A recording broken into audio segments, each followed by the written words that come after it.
பராத்துடைய நோன்பை நிரூபித்து பேசுகிற ஒரு மௌலவி கிட்ட இதை கொண்டு போய் காட்டுங்க. எல்லா ஹதீஸையும் அறிவிப்பாளர் வரிசையோடு தொகுத்து எப்படி எப்படி எல்லாம் இமாம்கள் இவர்களை பலகீனப்படுத்துகிறார்கள் என்பதை தொகுத்து கொண்டு வந்திருக்கிறேன். யாராவது ஒரு மௌலவியிட்ட கொண்டே கேளுங்க, மௌலவி நீங்க காட்டுகிற ஹதீஸ் எல்லாம் பலகீனம் என்று இதுல சொல்லப்பட்டிருக்குதே, இது பலகீனமான ஹதீஸா என்று கேளுங்க. என்ன சொல்லுவாரு?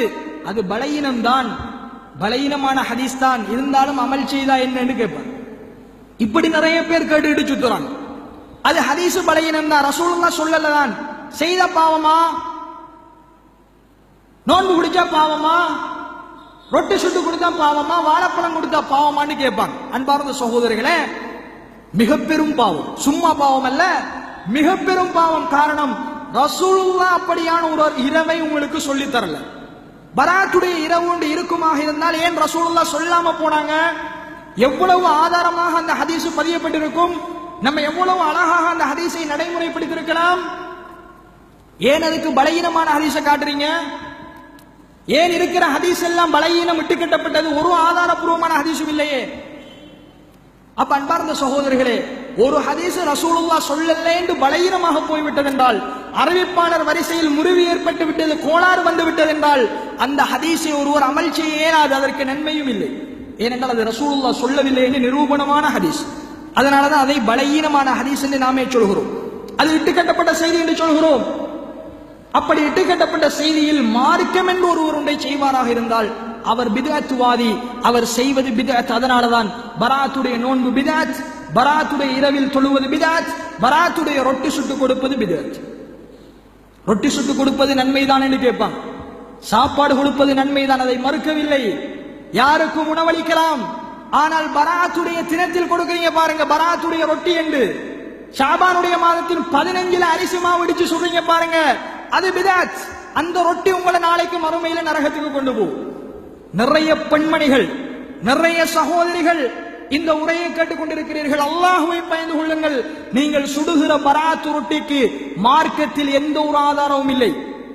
நான் இப்ப சொன்ன ஹதீசுகள்ல கூட பராத்துடைய ரொட்டி சுட்டு கொடுக்கணும் இருக்கா?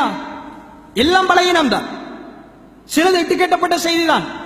அந்த பலகீனமான ஹதீஸ்ல கூட பராத்து ரொட்டி சுடணும் என்று எங்கேயுமே இல்லை. இது கணக்க மௌலைமாறு ரொட்டி தின்று பழகிறதுக்காக ஊற்றிப்பானது சமூகத்தில். இது நிறைய ஊர்கள் இருக்குது, நிறைய ஊர்கள், கல்முனையில மட்டும் இல்ல, நிறைய ஊர்கள்ல இந்த பராத்து ரொட்டி அரிசி மாவுல சுடுற வழக்கம். அரிசி மாவு கூட கொடுக்கிற பழம் என்ன தெரியுமா? யானை வாழைப்பழம். என்ன நம்பிக்கை? மறுமையில எந்த நிழலுமே இல்லாத மறுமை நாளில் சூரியன் தலைக்கு மேல வந்து நிற்குமாம். அப்பொழுது யானை வாழைப்படம் பிடியாகவும் பராத்து ரொட்டி குடையாகவும் வந்து நிழல் தருமாம். சுப்ஹானல்லாஹ். ஒரு மௌலவி பேசுகிறார், ஒரு மௌலவி பயான் பண்ணுகிறார். பராத்து ரொட்டியும் யானை வாழைப்பழமும் பராத்துடைய தினத்தில் கொடுங்கள், எந்த வெயிலும் இல்லாத எந்த நிழலும் இல்லாத அந்த நாளில் மறுமையில் நீங்க கொடுக்கிற யானை வாழைப்பழம் குடையினுடைய பிடியாகவும், நீங்கள் கொடுக்கிற பராத்து ரொட்டி உங்களுக்கு குடையாகவும் வந்து நிற்கும். இப்படி சொன்ன யாராவது கொடுக்காம இருப்பானா? மௌலவி ஹதீஸ் சொல்கிறார், மறுமை நாள் குறித்து அச்சமூட்டி எச்சரிக்கை செய்கிறார். அரிசை வாங்கிட்டு வாங்க, இடிங்க, ரொட்டி சுடுங்க, ஊடு ஊடா பகுருங்க. இதைத்தான் மக்கள் நம்பி செய்கிறார்கள். ஒரு ஹதீஸ் நம்மளை விட ரொட்டி கூடிய தின்றவர்கள் ரசூலுல்லாஹ். ரசூலுல்லாஹ்வோட வாழ்க்கையே கோதுமை மாவுதான். அல்லாஹ்வுடைய தூதர் அதிகம் ரொட்டி சாப்பிட்டவர்கள், சஹாபாக்கள் அதிகம் ரொட்டி சாப்பிட்டவர்கள். ஒரு ஹதீஸை கொண்டு வாங்க, ஒரு மௌலை கிட்ட போய் பராத்து ரொட்டி ரசூலுல்லாஹ் சுட்டு சாப்பிட்டாங்க, சஹாபாக்கள் பராத்து ரொட்டி சுட்டார்கள், ஒரு ஹதீஸை காட்ட இயலாதான் பார்த்தவர்களே. அதற்கு எந்த ஆதாரமும் இல்லை. அடுத்து இரவுகளில் 100 ரக்காத்து தொழுகை தொழ வேண்டுமா? எத்தனை ரக்காத்? 100 ரக்காத்து தொழுகை.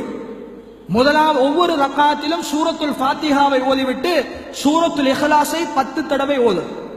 பராத்துடைய இரவுல எல்லா பள்ளிவாசல்லையும் நீங்க பார்க்கலாம். சில பள்ளிவாசல்ல தொழுவாங்க, சில பள்ளிவாசல்ல அந்த நடைமுறை இல்லை.